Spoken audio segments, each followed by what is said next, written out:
Welcome to another episode of the Greater Culture Podcast with our Meet the Member series. And today, excited to be joined by Adam Boger. He's been with us for a little over, I'd say probably a year and a half now. Excited to learn a little bit more about him and his journey. So Adam, thanks for being a guest on the podcast today. Thanks for having me, Brian.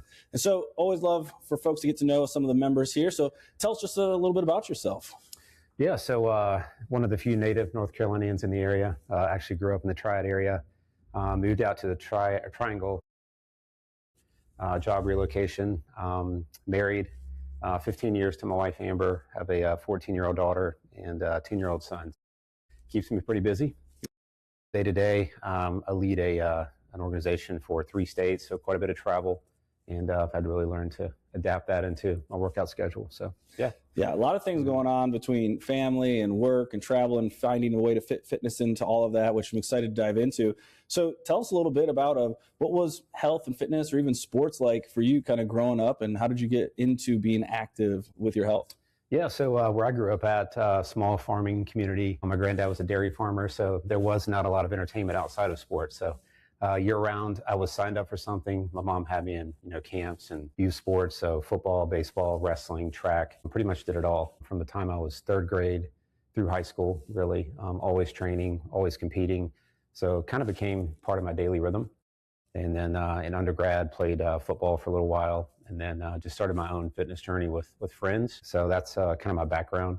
Love to compete, love to train. Pretty steady and consistent till I would say I started a family. So late 20s, early 30s, trying to maintain the 9 to 5 and travel and family. Certainly put a halt on my rhythm in life, so to speak. So.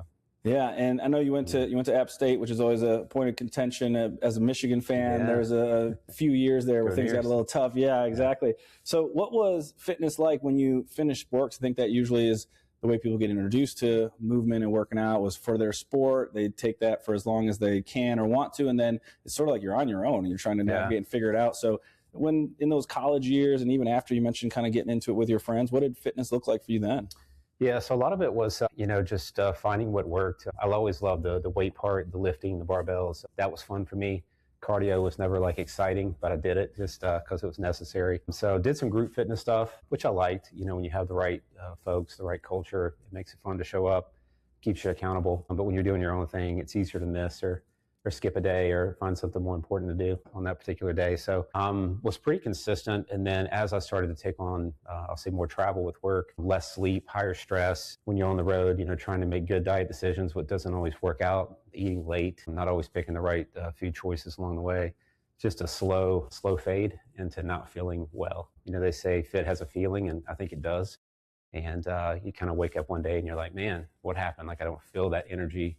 I don't feel that mental clarity that I used to feel. So that's kind of how I got to where I'm at now, saying I need to step back and be more serious. Yeah, I think that's a really common experience for a lot of folks is, when you're young, you can get away with a few bad decisions, staying up late, eating not the greatest things, and you're like, I feel fine, I feel great. But then sooner or later, it does start to catch up to you. How long would you say that sort of slow fade was for you? Because for some, it's a year. For some, it's 5 years. For some, it's 10 years. So what would you say was that slow fade for you where you were like, I thought I was pretty good. And then all of a sudden I looked in the mirror, and looked at what was staring back at me. I was like, oh man, I'm not where I'd like to be. Gosh, it was probably 8 to 10 years for me. Still doing a little something along the way. But when you're training constantly or competing, your calorie intake is okay. But when you stop training at that level and your calorie intake remains the same, it's not like you get tremendously out of shape overnight. Like I said, it was just kind of this slow fade. And then you realize man, I'm out of shape. Hiking in the mountains, higher elevation, just doing basic things that wouldn't hurt. And you start to feel it. You're like, I'm getting old and I'm getting out of shape. So yeah. And along the way, had a couple kids in there too, right? Yeah, absolutely. So a lot of sleepless nights, operating on 4 or 5 hours of sleep became normal. So just a functioning zombie and a lot of caffeine, and you get through the day. Yeah. So. And I know you're someone too who likes to do a lot of adventuring and getting outside and doing a lot of hiking and being active. Was that still a part of the routine even when you were having kids and just kind of trying to figure out your own fitness? Were you still pretty active with travel and hiking? Yeah, always and stayed all those outside. Things? My wife and I like to get out, explore, travel. So that never changed. Just the level of intensity in terms of being intentional about training, putting in the work, that was long gone. I might sneak in a run on the hotel treadmill or get some dumbbell workout in, but that was it. So it was just kind of getting by, so to speak. Yeah.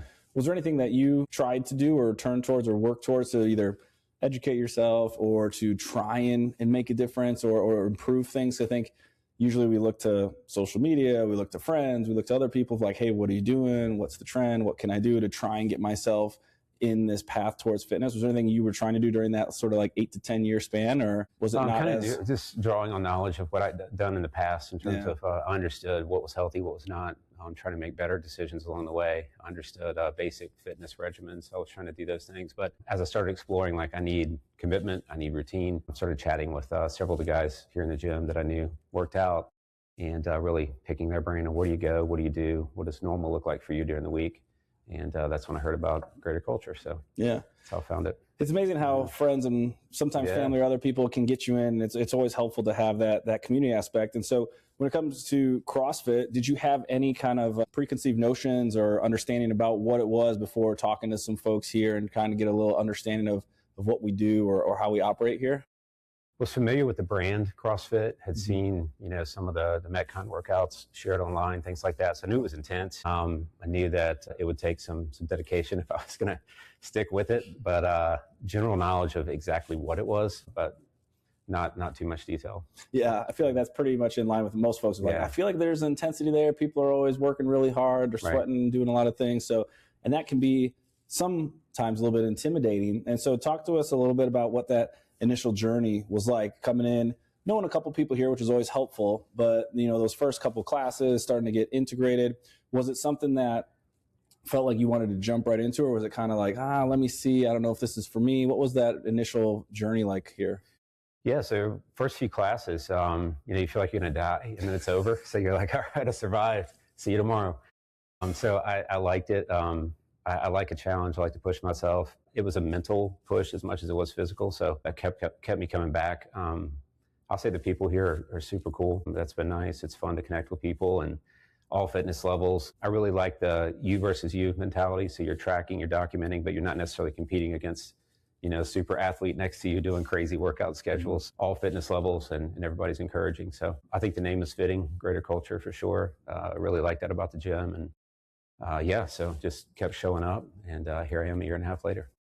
And so life didn't necessarily change in terms of job, kids, all of those things. So what was that process for you of, okay, I've got a gym, I've got a community, I've got some classes there. Obviously, there's more that goes into it than just the hour here in the gym. So what were some of the things that went along with coming here, and how did you find the balance as well? Yes, I'll say making the commitment to be intentional about it. So I'm a time management freak, so to speak. So I know what I'm doing from sun up to sundown, typically, just because I have to, with family, with career. So I just started scheduling in advance time to work out and trying to pick out those days where I'm just going to set it aside, phone off, email off, and just check out and get my work done. So being intentional has been important. I'll say changing in diet. My kids are still on the run.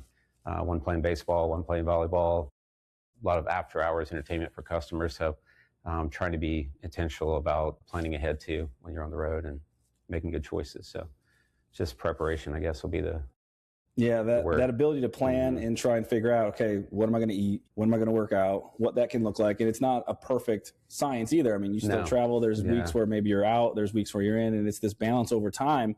And I also think it speaks to how important the consistency is, because what are some of the changes that you've noticed, call it about a year and a half now, of being here at the gym from when you started to where you are now? Sure. Yeah. The first thing I noticed was my sleep improved tremendously. Just the ability to, when I lay down, I'm out and I wake up and feel rested. My mental health is, I'll say, more focused, more clear. Stress levels are down. This is a good way for me to decompress. So that's been noticeable. I've lost like 25 pounds, I think, in a year and a half. And it wasn't like I set out to lose weight. It was, I just want to feel better and work through the movements and get stronger. So that's been a byproduct of showing up. So definitely have noticed it in just my mental, physical, and sleep. Yeah. And it's really fascinating how even just a small commitment to, hey, my overall health and wellness, and usually a lot of people will walk through the door for weight loss or to feel better in their own skin, but then you get all these extra benefits of the sleep, the stress, etc. And you're like, oh, this is really, really enjoyable. And so a year and a half in now, have a pretty good understanding of kind of where you're at and where your fitness is at. Is there anything that you're either looking forward to, or goals or things as you think about the next year now for 2026? Yes, I'll say when I first walked in, the gymnastics piece was mission impossible. I mean, I remember, I think it was Chelsea just kind of laughing at me on the bars, like, "What are you doing, dude?" So trying to continue to get better at that, and I've learned a ton. Thanks, coaches. The double under is my nemesis, so still working through that a year later, which is embarrassing, but hey, we're going to get it done. But yeah, so most of the movements I've got down. So want to try to get the bar muscle up in the next year. Still haven't been able to do that just yet, and the double under, still trying to figure that out. So those are two kind of goals I have. But no, just trying to have fun and stay healthy and mid 40s and still moving. So hey, I'm excited to be here. That's right. Yeah. And it's fun. That's one good thing about CrossFit too, is there's never an end point. There's always something to learn, something to improve or get better at. And so we always love to hear what some of the favorite and least favorite movements are. So now with having a lot of these movements under your belt, what would you say is one of your favorite movements when you see programmed, you get excited for that day in the gym? Oh, that's a good question. I like the explosive movements. I always train that way for football. So cleans, jerks, pushes, anything that's explosive in nature, enjoy that. The occasional bench press when it shows up. Yeah, still workouts. A favorite for so many people. It's like you put that in, everybody shows up on bench press day. Just to see what you still have. You know, it's like I know. That test. It's fun how it's still sort of like that benchmark of like, can you bench press 1 or 2 or 3 plates or whatever. So we'll flip it then. I know you mentioned there's a couple movements you're working on, but what are the movements when you see a program that gives you a little hesitation, or maybe you're like, I'd rather skip that day? I'll say the high thruster days where you're doing just a crazy high amount of thrusters. You feel those.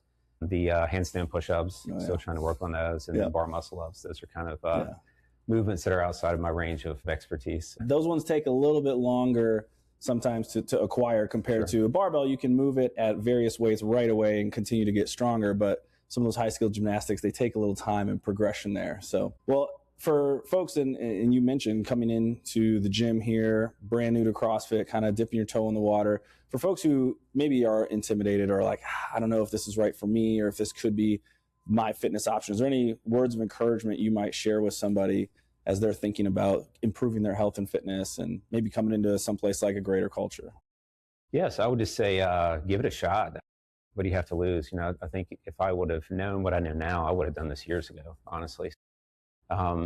All levels of fitness, as I said before. If you look around the gym, there's people doing scaled workouts, advised by the coaches, and still pushing themselves based on their physical abilities, but they're always getting better. So don't let that be a barrier. You know, you don't have to come in and hit every single movement. I think that scaling and being humble to accept the scaling recommendation, sometimes it can knock your pride, but if you do that, the building blocks to getting to that movement. I've learned a ton just by, lowering the weights early on and focusing on some technique, and you get stronger that way. So I would say give it a shot. As I said earlier, the people here are awesome. So you're not going to be, a situation where you've got the muscle head in the corner kind of staring you down. That's not this gym.